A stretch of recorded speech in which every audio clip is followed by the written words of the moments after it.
Right, so hello and welcome back to Books and Things, and welcome back to Barsetshire Week. Today I'm going to be talking about the third book in Antony Trollope's Barsetshire Chronicles, and that is Dr. Thorne.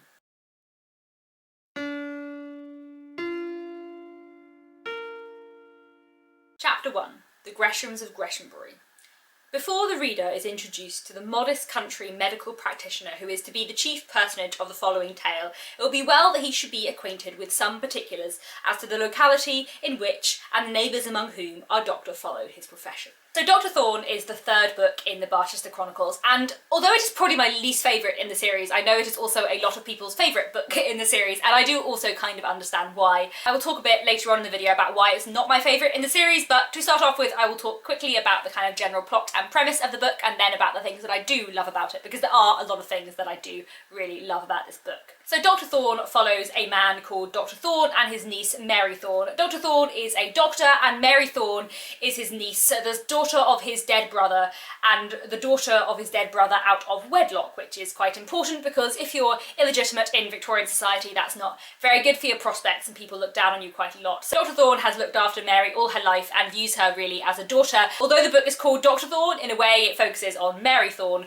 Mary Thorne is in love with a man called Frank Gresham, who is the son of the local squire. Frank Gresham is therefore incredibly upper class, very well born, but he doesn't have very much money, and his parents want him to marry someone very, very wealthy. They do not want him to marry the very poor and also illegitimate niece of the local doctor, much as they might like the local doctor. So the book is partly about the relationship between Mary and Frank and the sort of disapproval Frank's family have of Frank's relationship with Mary, and it's partly about Dr. Thorne, his relationship with the situation. And then there is also another family nearby, a family who, in opposition to the Greshams, have an awful lot of money but not very much good birth, and this is Sir Roger Scratchit, who started life as a working class man and ended up making a lot of money through the railroad, ended up getting knighted and became a baronet, but he's looked down on by the Greshamburys, though he now owns quite a lot of their land. He's also a terrible alcoholic who is not very nice to his wife, and his son seems to be going down the route of alcoholism too, and his son also rather likes Mary Thorne,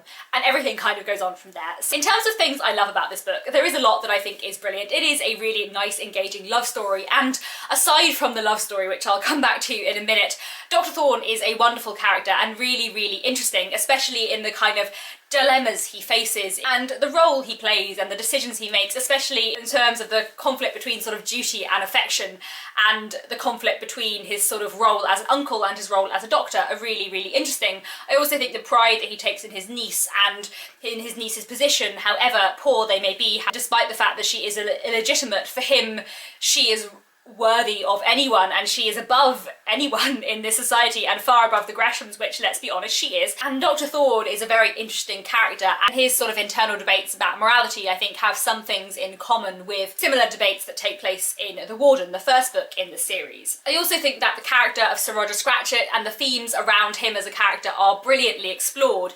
The fact that he is this self-made man, that he has this title and all this wealth, and yet because he does not have effectively the class to go with it, because he was born in a different class, the fact that he feels an outlaw and the fact that he is unhappy is fascinating. And also the way Antony Trollope writes about his alcoholism is brilliant and very, very realistic, I would say, especially because Sir Roger Scratchit, he's not drunk, he's ill, and actually if you have alcoholism at that stage, you're not drunk, you're ill. Very often when I read about alcoholism in books, the person who is an alcoholic is just drunk all the time, whereas actually if you drink a lot of alcohol you're not as affected by it, but it does make you incredibly physically ill. And so the way that Antony Trollope writes about Sir Roger Scratchit's alcoholism I think is very, very powerful and very realistic and very interesting, and the way he explores addiction in that way is fascinating, especially because Sir Roger Scratchit is such an interesting character, and the way he is sort of half mirrored in his son as well is very interesting. His son reminds me a lot of Linton Heathcliff in Wuthering Heights. That's a minor comparison, but always of interest.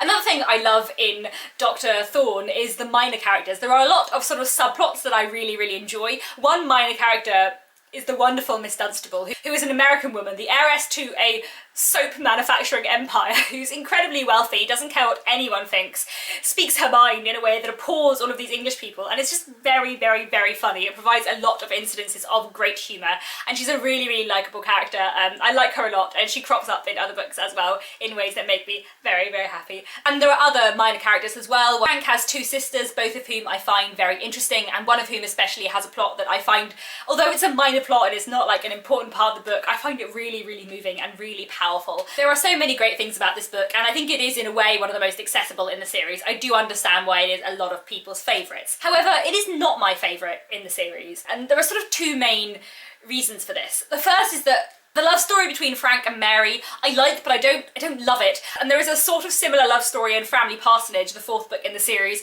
which has similar themes, sort of similar characters, but I think is done much, much better. And for me, I feel like I get to know Dr. Thorne in this book a lot, and I feel I get to know a lot of the minor characters a lot, but I never really feel like I get to know Mary. And another thing that I struggle with slightly in Dr. Thorne, which I think would affect me more than a lot of other people, is that for me it is very conventional and very predictable. And one of the things I love about Antony Trollope's books is that in general they are quite unconventional for Victorian novels, and I can't predict them, and I don't know what's going to happen, whereas I always knew what was going to happen in Mary Thorne, like from quite early on. And I think that's partly because I've read other Antony Trollope novels before that are unconventional and that play with Victorian sort of expectations in a way that I love, and I think it's also partly because I read a lot of Victorian literature, so I'm kind of used to what a conventional Victorian novel looks like, and I love it when Victorian writers break that, whereas I think Dr. Thorne is a much more conventional book than the rest of the books in the series. There are things about it that are really unconventional. I think the exploration of alcoholism and addiction in this is fascinating and sort of like one of the most interesting things in Dr. Thorne as a book. Dr. Thorne is a really interesting character, but I kind of wish the book was more about Dr. Thorne and slightly less about Mary Thorne. But saying that, I still really, really love it, and I do understand why it is a lot of people's favourite stories. It does have a nice love story, and in a way, if you're looking for a more conventional Victorian story, which sometimes people are, then that is the most conventional Victorian story. And like all of Antony Trollope, like the whole series, it's funny and it's witty and it's engaging and it's just a real joy to read. I would also recommend, there was a television adaptation that was made quite recently, I'll link the details down below, and that was very well done, although they did make Frank Gresham rather too perfect. But aside from that, it's a very good adaptation and one I would recommend. I think that's all I have to say for today. As always, let me know your comments down below if you have read the book and what you thought of it, and I'll be back tomorrow to talk about the fourth book in the Barsetshire Chronicles, Family Parsonage.